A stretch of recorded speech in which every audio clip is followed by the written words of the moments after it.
This is a presentation of Northeast Streaming Sports.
Good evening, everybody, and welcome to another edition of Prim and Proper Sports. I am your host, Sonia. I hope everybody is doing well on this Wednesday, October 29th, 2025. Can you guys believe we are literally on week 9 now of the NFL? This season is officially halfway over. And we want to give a shout out right now to PINKfanFur, who does all of my reels, the realist behind everything. And of course, Brian B. Strilla Orange, who does all the production and theme songs and what have you. Now, tonight I have a very special guest. It did not dawn on me until I was inviting him, y'all, that I have not seen him on my platform since last year, and that is unacceptable. So for the second time to most of you guys, but the first time to a lot of you all who are viewing, allow me to reintroduce to some and introduce to others my special guest for this evening, none other than Mad Cata. Cata, good evening. How are you today? Hey, thank you. Thank you so much for having me on. I'm doing well. I'm doing good. Despite the loss yesterday, I'm recuperating. Yeah. Fighting the loss.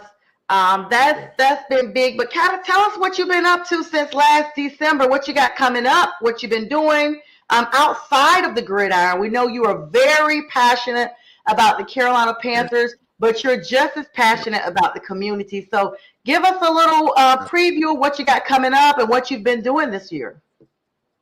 Okay, so from the last time I've spoken to you on this show, I've done a couple of things. And what we have coming up here Thursday is the 5th annual Cancer and Domestic Violence event. It's going to be in my hometown of Winston-Salem, North Carolina. And I have a flyer here. Okay, that's awesome. Let me put you on the spotlight, Cata. Let me let people see you. Hang on, where'd you go? Let me switch you here. Uh-oh. I think I got you. I'm trying to make you be the bigger person. That's all right. All right, I got it. Okay, let us know a little bit about that.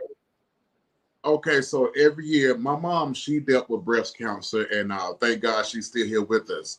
And she's been 11 years now cured from breast cancer. And the idea was how can you coordinate an event to give honor, encourage, and support people that was going through the same thing as my mom was back then. Mm-hmm. You know, that was a scare for my family, and we was all nervous, even though we were prayer warriors at the same time. A little bit of the not knowing what's going on crept in. Mm-hmm. So I wanted to get an event to where we could all come together and support each other through it all. So when I say cancer, I mean pretty much all the cancers, but I'm pretty much spotlighting breast cancer because it is Breast Cancer Awareness Month. But all cancer survivors are welcome to this event coming up at the Downtown Library here in Winston-Salem, North Carolina, this Thursday coming at 12:30. So I'm excited about that. And just not that, it's the fact that now we have domestic violence attached to it is even a better, bigger event now. So I'm looking forward to good things again this year, and to try to keep it going. Yeah. Absolutely. And you're such a blessing to the community, Kata. I've been following you for a number of years before I was blessed with the opportunity of meeting you through Pink Fan Fur. And you are always so in touch with the community, with the players themselves, with the Panthers as a whole. And you're just such a blessing as an individual. And I just want to personally thank you, having known and in my immediate family, sufferers of both cancer and domestic violence. I just want to thank you for being so advantageous towards the love of others in the Carolinas. That is such a blessing. And it's a beautiful, it's really beautiful, because people have, a lady came to me some years back and she said, I was a victim of domestic violence while I was going through radiation treatments and chemotherapy. Wow. So it's definitely a time of reflection, a time of rejoicing, and just celebrating the victories that we have over these diseases. So, and I'm thankful that I can attach my persona to more than just the game. As you can see, the game can go either way. So I feel like when I attack the community, it's a win every time. I tell you, I mean, I really enjoy it, and I thank God for putting this on me to be able to do.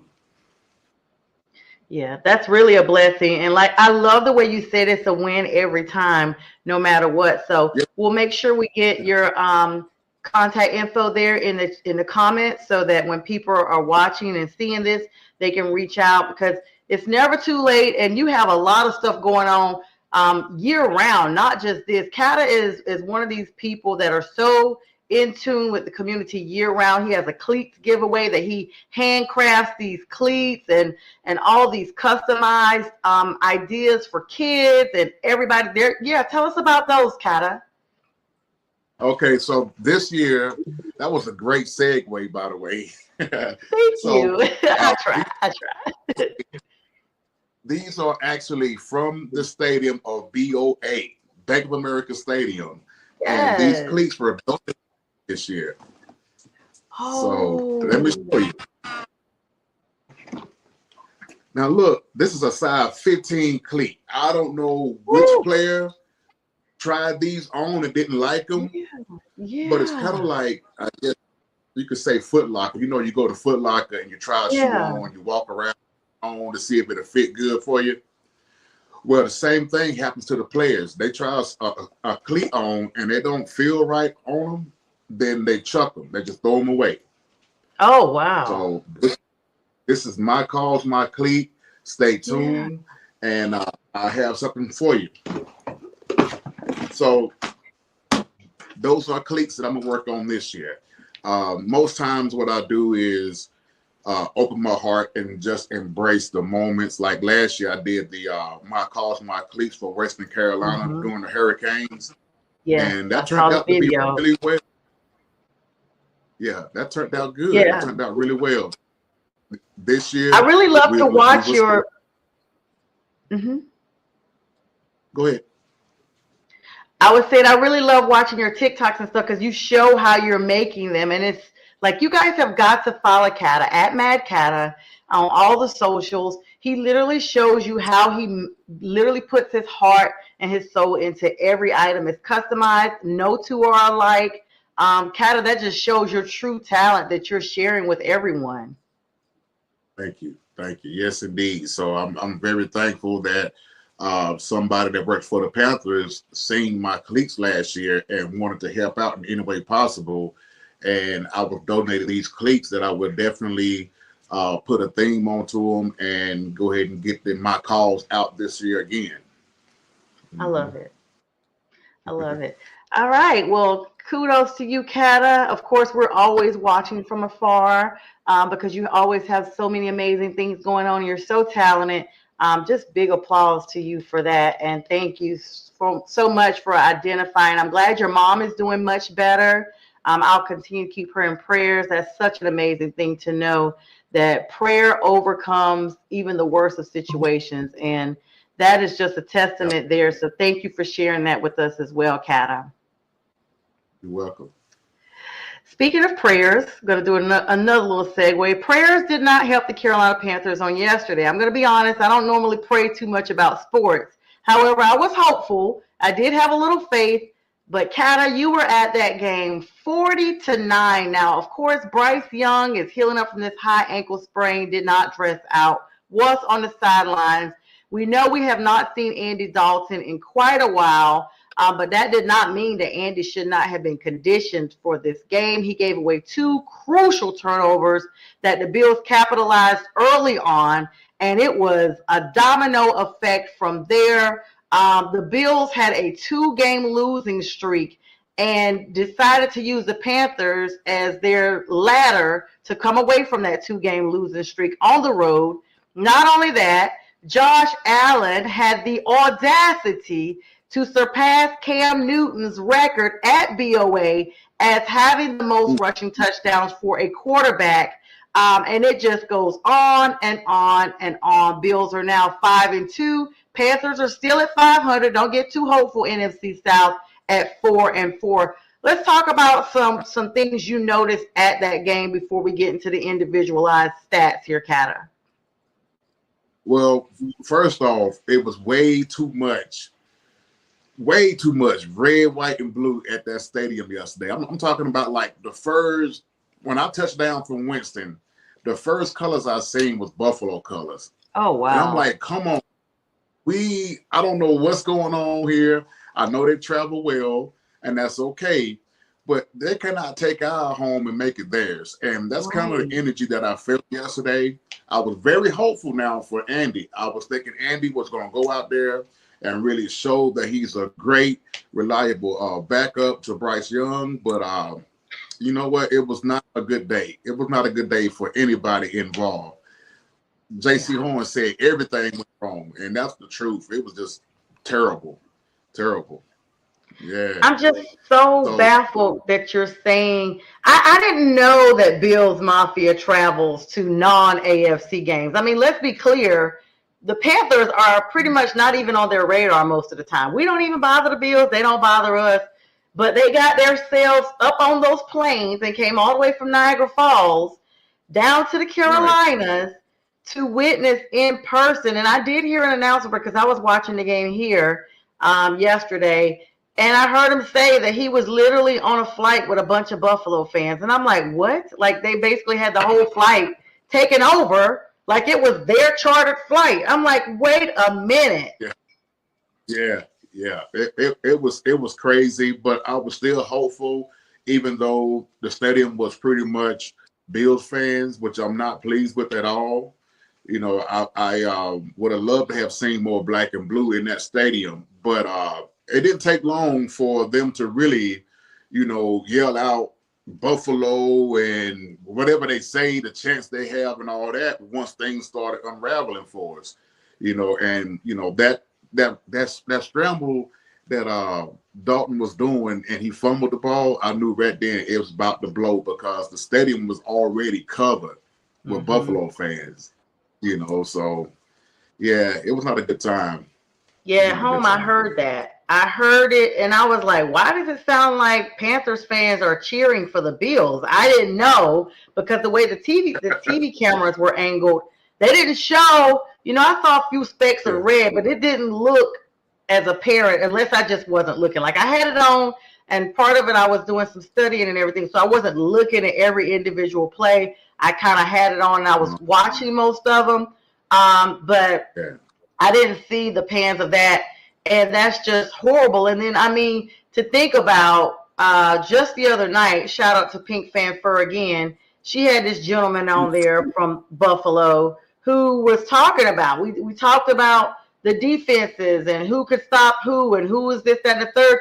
And I will admit, if he's watching the show, I was mistaken because there was no stopping James Cook, who rushed for 19 carries, 216 yards, a career high. It looked like he wasn't even covered a couple of times, Kata. There were 2 touchdowns, including that big 64-yard run, that it looked as if our defenders just gave up. Yeah, that was definitely like a morale buster when he broke that long run, because I think we were number 7th in defense, I believe, last week. Number 7th in total defense. So my mind is telling me we could stop the run and get them to pass and make them one-dimensional. We have a chance, but we could never stop the run. So their playbook was open to whatever they wanted to do. It was really bad because his record alone, the 216 yards, Kata, set a new record for the most ever allowed yards by the Panthers for a single player and a single opponent. Yeah. Yeah. Then you get over to Josh Allen, who was 12 of 19, 163 yards. But let's be clear, Josh didn't have to do much because he was literally all of his targets, He had his 2 rushing touchdowns, and then he set the NFL record for the most games, now 46. Cam Newton had 45, with at least 1 passing and 1 rushing touchdown, surpassing, of all people, Cam Newton, and that game was at Bank of America, Kata. What a coincidence. And I hate that. It could have been somewhere else but Bank of America Stadium. Right? Because the fans' energy was there. The Panther fans that did show up and was there at the tailgates and inside the stadium, we was really hopeful that, hey, look, we can win this game.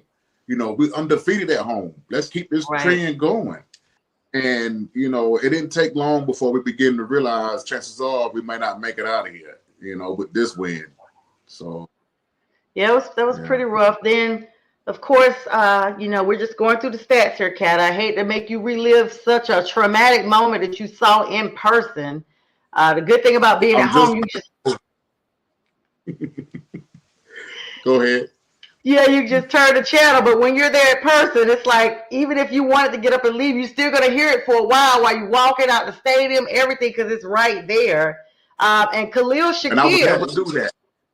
Yeah. Yes. I would never leave the game early. Never. I'm staying. I don't care what. I'm staying to support my team, no matter what. That's me. And I applaud you. That's me. I'm like, no matter how bad it is, like, no, I'm here. I'm going to be here. And let's do a small plug. You never know, because look how Denver came back against the New York Giants in week 7 when they came back against them with less than 2 minutes left. That was insane. They were down 19-0 at the end of the 3rd quarter. And with less than 5 minutes left, they started scoring.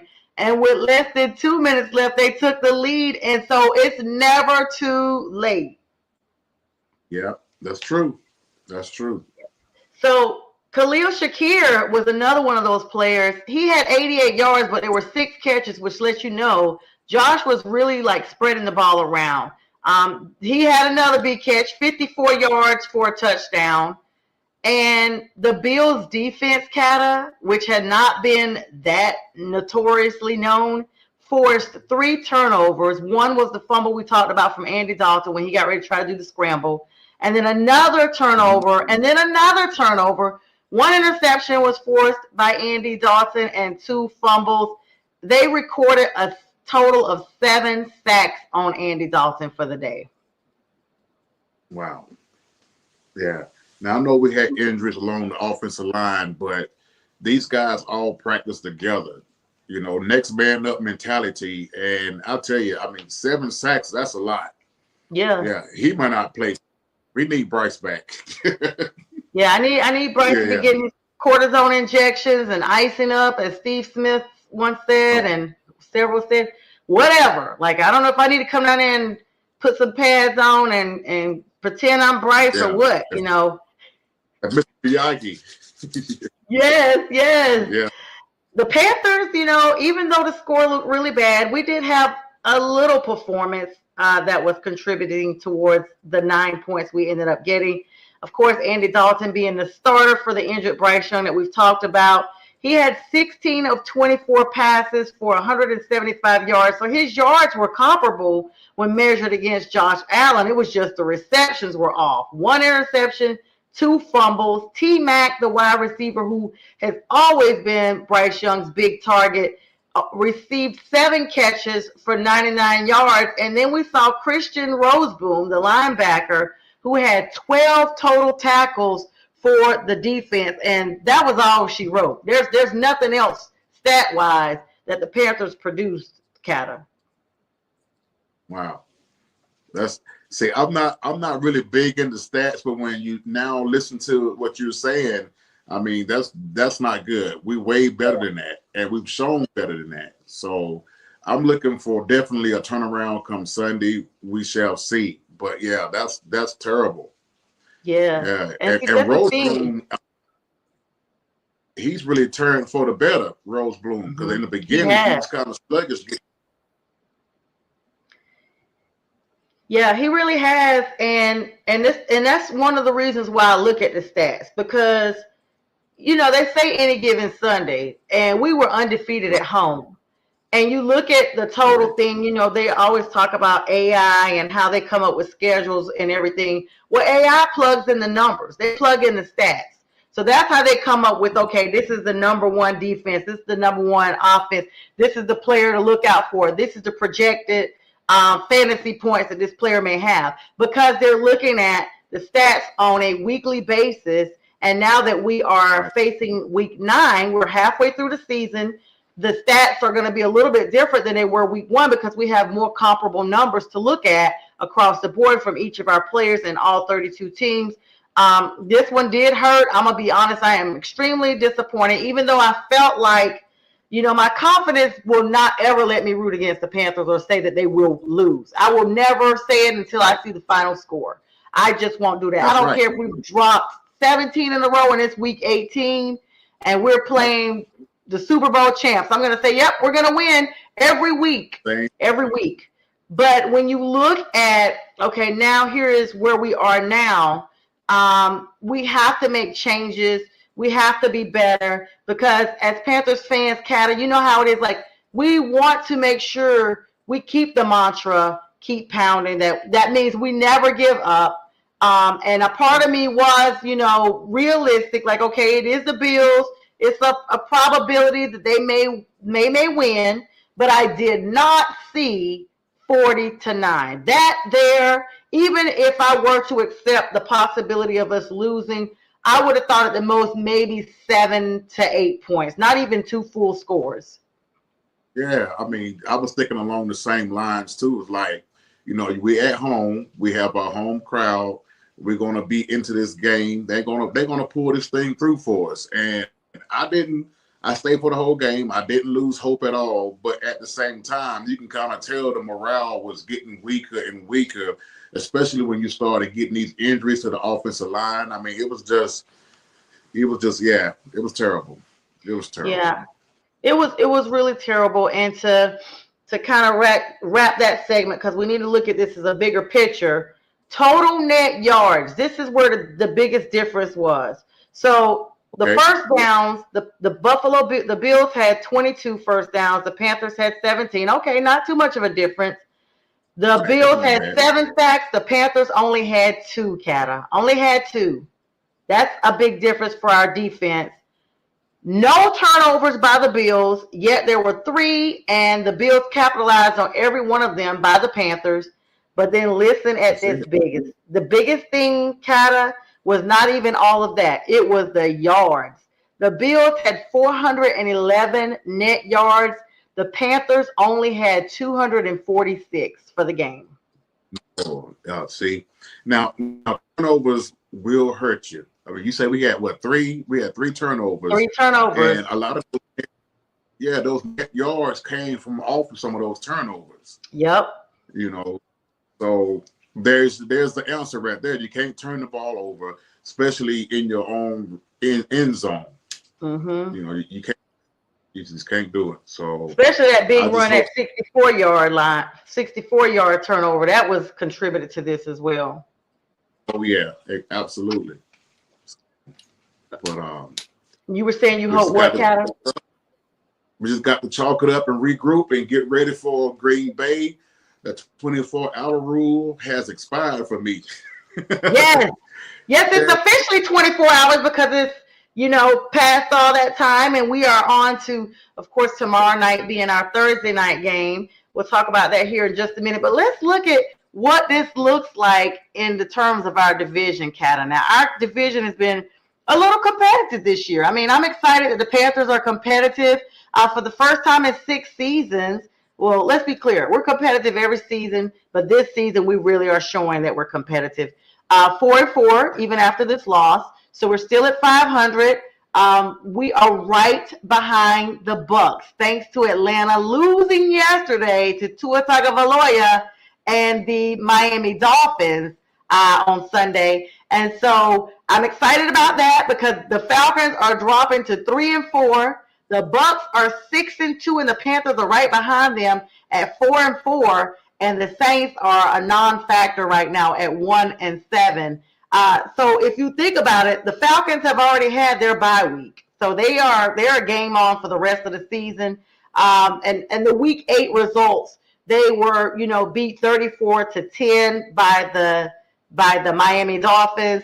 The Bucks and Saints were each other's opponents, and the Saints they just were not there. In fact, they benched Spencer Rattler and brought in Tyler Shope, and it was just not good at all. 23-3, like a lot of big scoring games. So I don't feel as bad because everybody got points put up on them yesterday. But when you look at the stats from each of those, the Tampa Bay Buccaneers leading the division have over 2,584 yards total offense for this season so far. They've only allowed 2,571 per opponent for the year, and their turnover differential is a +7. Now, the Panthers are not too far behind. Let's not get it twisted, even though the record says we're a couple of games behind. It does not matter because our total offense is 25-31, so only 50 yards difference. We are right there. And we have 2,480 yards allowed, which is right behind Tampa Bay Cattle with a turnover differential of, after yesterday's game, is -5. So when you look at Atlanta, when you look at Atlanta, got these other two teams. Atlanta's offense is 23.99. They're right behind us. Their defense is 19.29 yards allowed. They were ranked as one of the higher defensive teams. As a matter of fact, going into Sunday's game, they were ranked, I think, number 2 defense, number 1 offense. And their turnover differential was +2. And the Saints have 2360 yards for the season, 2562 in yards allowed, and their turnover differential is -2. So when you put it in perspective like that, as far as the competition, Kata, what are your thoughts? Because, I know there's a lot of numbers coming in there, but it's still a close race. It is, by the math and all the stats and everything. That's great. What we have to do is continue to play our game and be mistake-free, because being 2 games back from the Buccaneers, that's not bad. Right. We can't really worry about who they are playing and who they might lose to. We just got to handle our end of the business to make sure we can be somewhat in the hunt, if not in the hunt. Because we still have to play them. We play them, I think, twice in 3 weeks. We have to play them twice. They like to do that back-to-back. Yeah, so it might just come down to those games being crucial. So we got to take care of our business and just handle it for what it is, get everybody back healthy, and just reset ourselves from Sunday's game and reboot. That's what we have to do, because it's showing from what you just read that we're not far behind. We're not out yet. We're not out of this yet. Yeah, and of course, we have our next opponent is none other than Green Bay, who took care of the Steelers and ensured that Aaron Rodgers did not join the other 4 quarterback greats as being one of the 5th. He would have been the 5th quarterback to beat all 32 teams now that he is a Steeler and was playing his former team, the Green Bay Packers. But it was all love with them. So we're getting ready to play Green Bay in Green Bay. And I actually was checking the weather because I saw they were all bundled up. They were only 5 degrees colder than Atlanta. So I was like, listen, it's cold here. It's got to be really cold there. But it wasn't. But they had on toboggans and everything. But see, Green Bay is now 5-1-1. They have a tie. Panthers are going into this game 4-4.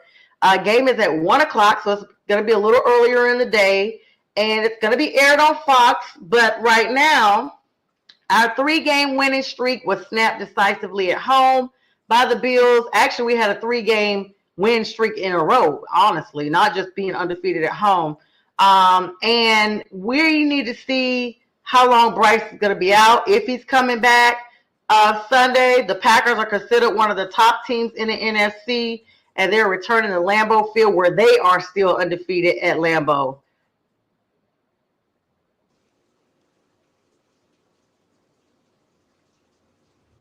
So what are your thoughts, Kata?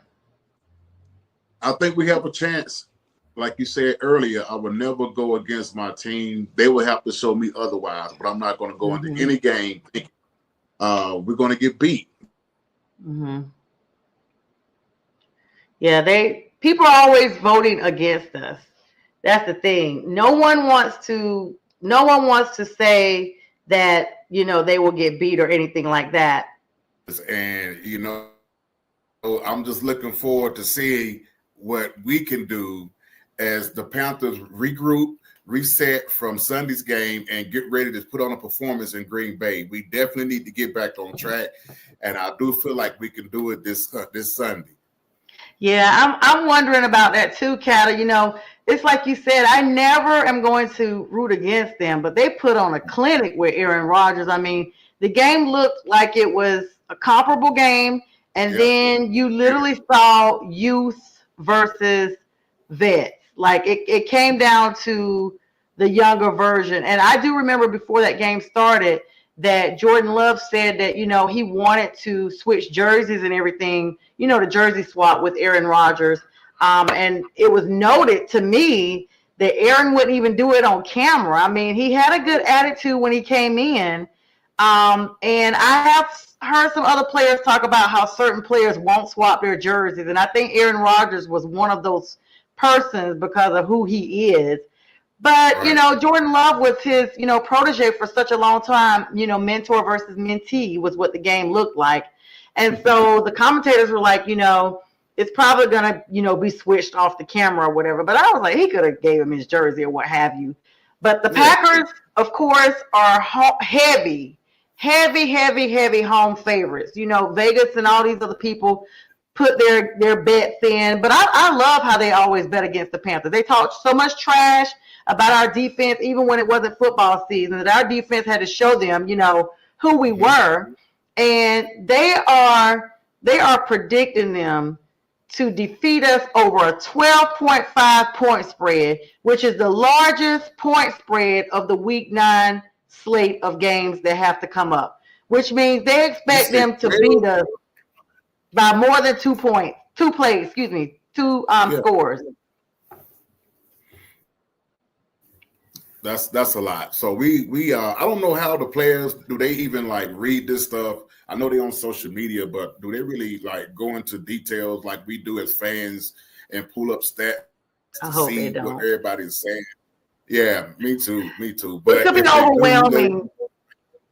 Yeah, it could be really brutal. I mean, and I think about that too sometimes, Kata. You and I think a lot alike on that, because sometimes I'm like, man, I hope they don't see how much, the fair weather fans are already bowing out. Right. Some of them don't even wait for the final score. They literally are only with us when we're winning. That's not really a fan, honestly. True. If you're only there just for the wins, are you really a fan? No, you're not a fan. You're just an admirer. There's a difference. And so, we got Dowdle, and Dowdle really was almost radio silent in Sunday's game. We needed him to pick up where he left off. We need T-Mac. It just was a different vibe with Bryce not being there. Wouldn't you agree? I agree completely. And it shows me how, like you were saying about being fair weather, some fans, they don't like Bryce, don't want Bryce. He's too short. He can't get the job done. But it's crazy how yesterday it was a lot, man, we miss Bryce. We need Bryce back. He better be playing, but so I'm like, okay, which one do you want? Do you want like Bryce or not? I like Bryce, and I will continue to like that guy. I mean, he's our quarterback, and I think, hopefully he will play Sunday. barring any setbacks, we don't know the conditions of his ankle. I want the best for him, like Coach was saying. But if he can play Sunday, that'd be great. That'd be wonderful. So we'll see. It'll be definitely a morale booster. I'm hoping Cade Mays can play. I think he hurt his ankle yesterday too as well. And Norton, he got hurt too. So I'm hoping that these are minor injuries. Christensen, I think he's done for the season with his Achilles and all. So, I mean, I hate that. But I think that we can manage to get in there and get some points on the board earlier, get some timing set. Hopefully Bryce is playing and, go about our business. Yeah, the latest for Bryce was as of this afternoon. He's still considered day-to-day with a high ankle sprain that we talked about. Of course, this is an injury that kept him out of this past week's game that we just talked about this whole segment. However, according to Dave Canales, he said that today that he has practiced on Monday and he's had a couple of good days of running as well. And the team's goal is to actually have him to practice in some more capacities before they decide, which will wrap up towards the end of the week. And his availability is going to depend entirely on how his ankle responds to practice as a totality for the entire week, like how he feels as far as soreness or swelling or what have you, come Friday. So it's going to be looks like almost a game time decision, almost up to that point. And you mentioned some other injuries. Brady Christensen, of course, an Achilles. He's significant Achilles injury during this past game, and that's going to be a long-term absence for him. Taylor Moton has a knee injury from Sunday's game as well. More tests are being done throughout this week to determine what's going to happen with him. And then Cade Mays also has an ankle injury. The center also left Sunday's game with an injury. I mean, the Bills were beating us on the scoreboard and on the field. It's just sad. He's having further evaluation. And then if you look at our guard, Chandler Zavala, he already had knee injuries. He's on IR, but he's expected to begin practicing sometime this week. So it's going to open a 21-day window for us to activate him. That's good news there. Robert Hunt has been out with bicep injury. He's going to continue on IR. And Austin Corbett also stays on our IR list from a knee injury. Our practices this week, the official roster or update should be on tomorrow, which will provide a clearer picture of all these people that we've mentioned, but especially Young, Moton, and Mays for the upcoming game against the Packers. So those are good games. Good news to hear that they are actually coming around, and hopefully we'll be ready. Of course, player safety and health is first. Of course, us as fans want them to be the best version of themselves. But Bryce was definitely missed, and so were all those other players. Like, it was a totality of players being injured during the game and missing that I think contributed to the performance that we saw. Absolutely. Yeah, so I think that 12.5 points is absolutely insane. I do have faith on us bouncing back and just want those guys to be a healthy version of themselves and ready to travel. Of course, tomorrow night, Thursday night football, Baltimore Ravens versus the Miami Dolphins. Kat, I know that game is at 8:15. Those are two AFC matchups. Dolphins coming off of a win against the Atlanta Falcons, an unexpected win. Go figure. And they were on the road in Atlanta. Of course, they are at home tomorrow. Baltimore surprised me beating the Chicago Bears, even without Lamar Jackson, who is day-to-day and expected to come back anytime. Is that a game that we should even, be like, does that have, because this is halfway point. That's the AFC contentions at this point. Lamar Jackson being the big news story there, that's whether or not he plays and what the Ravens look like, because when the season started, everybody always has them and the Bills in the same talk. That's right. Absolutely. Yep. Yeah. So that's tomorrow night at 8:15 p.m. And that's going to be, if all you Prime users out there that have that, that shows live every night, actually at 8:15. And I think they have like an option you can rewind it and everything. All signs are pointing towards him returning as early as Lamar Jackson is who I'm speaking of, as early as for the game. But he's been recovering since week 4. So that's a significant amount of time that he has been missing. And Baltimore was 1-5 going into the game on Sunday, which was a shock for them.